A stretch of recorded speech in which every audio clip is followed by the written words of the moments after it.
Hello friends, મારી channel હોમીફૂડ્સમાં આપનું સ્વાગત છે। આજે આપણે શુભ કાર્યમાં તેમજ નિવેદમાં બનાવવામાં આવતી પારંપરિક રીતે લાપસી બનાવવાની રેસીપી જોશું। જો તમે આ રીતે લાપસી બનાવશો તો પહેલી વારમાં જ એકદમ પરફેક્ટ અને છૂટી છૂટી લાપસી બનશે। તો લાપસી બનાવવા માટે આપણે અહીંયા એક વાસણની અંદર 1 વાટકાના માપ જેટલો ઘઉંનો લોટ લેશું। અહીંયા આપણે ઘઉંનો જે ભાખરી માટેનો જાડો કરકરો લોટ આવે છે તે લેવાનો છે। હવે આપણે આ લોટની અંદર એકાદ ચમચી જેટલું તેલ એડ કરીશું અને આ લોટને આપણે મધ્યમથી ધીમી આંચ ઉપર શેકી લેશું। આ લોટને તમે શરૂઆતમાં એકાદ મિનિટ સુધી મધ્યમ ગેસ ઉપર રાખી શકો છો, પરંતુ ત્યારબાદ ગેસની ફ્લેમ એકદમ સ્લો કરી દેવી, નહીં તો લોટ નીચેથી બળી જશે અને ઉપરથી કાચો રહેશે। તેમજ આ લોટ તમે શેકો ત્યારે તેને સતત હલાવતો રહેવો પણ જરૂરી છે, જેથી કરીને લોટ વચ્ચેથી કાચો ના રહી જાય અને નીચેથી બળી ના જાય। હવે આપણો આ લોટ શેકાય ત્યાં સુધીમાં જો હજી સુધી તમે મારી ચેનલને સબસ્ક્રાઈબ ના કરી હોય તો ચેનલને સબસ્ક્રાઈબ કરી બાજુમાં આપેલા બેલ આઇકનને પણ પ્રેસ કરી દો, જેથી મારા નવા વિડીયોની અપડેટ મળતી રહે। હવે આપણે આ લોટમાં કોઈ પણ ગઠોડા ના રહે તે રીતે ગોલ્ડન બ્રાઉન કલરનો થાય ત્યાં સુધી શેકવાનો છે। લોટ શેકાશે એટલે લોટ શેકાવાની સુગંધ પણ આવશે, તેમજ લોટનો કલર પણ ચેન્જ થઈ જશે। તો ગોલ્ડન બ્રાઉન કલરનો લોટ થાય એટલે આપણે તેને એક અલગ વાસણમાં કાઢી લેશું। જો આને આ વાસણમાં લોટ રાખશું તો વાસણ ગરમ હોવાથી લોટ વધારે શેકાઈ જશે અને બળી જશે, તેથી આપણે તેને અલગ વાસણમાં કાઢી લેવો। હવે આપણે તે જ વાસણની અંદર જે વાટકાના માપથી લોટ લીધો હતો તે જ વાટકાના માપથી પાણી લેશું। લોટ જેટલું જ પાણી અથવા તો લોટથી સેજ ઓછું પાણી લેવાનું છે। પાણી ઉકળી જાય એટલે આ રીતે આપણે શેકેલો લોટ તેની ઉપર પાથરી દેશું। લોટને પાણીમાં મિક્સ નથી કરવાનો, પરંતુ આ રીતે તેને ઉપર પાથરવાનો છે।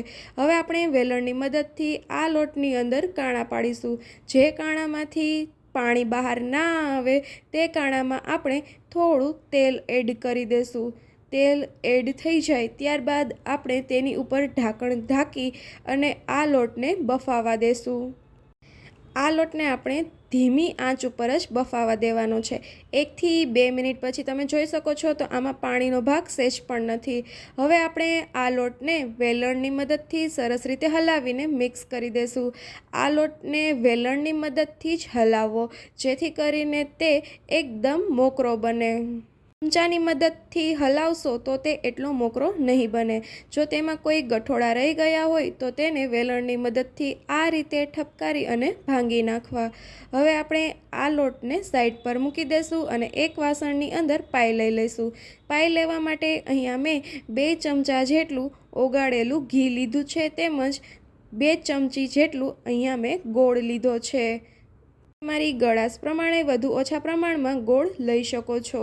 હવે આપણે આ ગોળ અને ઘીની પાઈ લઈશું। તેના માટે આપણે તેને હલાવતા જશું અને ગોળ અને ઘીને મિક્સ કરી દેશું।